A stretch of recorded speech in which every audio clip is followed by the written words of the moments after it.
Let's talk about whether or not Joseph and Jamie looked for cars as they crossed the street that evening. As you heard, after Joseph parked the car, everybody got out and went to the trunk area. Diana and her daughter Danielle crossed the street, and they made it across okay. And after they made it across the sidewalk, Joseph and Jamie began to cross. But they were distracted. They were looking at something on a cell phone. They were walking shoulder to shoulder, and they were looking down at a cell phone. And because they were looking down at a cell phone, they didn't see Dr. Kelly coming at them, and they got hit by a car. Mr. Lopez told you when he was on the stand that he looked left, right, left before he started to cross the street.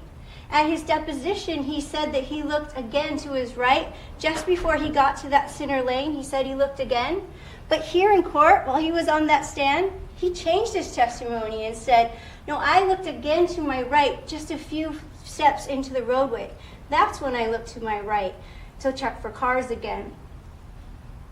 But the truth of it is, it doesn't really matter where he says he was or where he actually was when he claims that he looked to his right to check for traffic, because we know that he didn't actually look.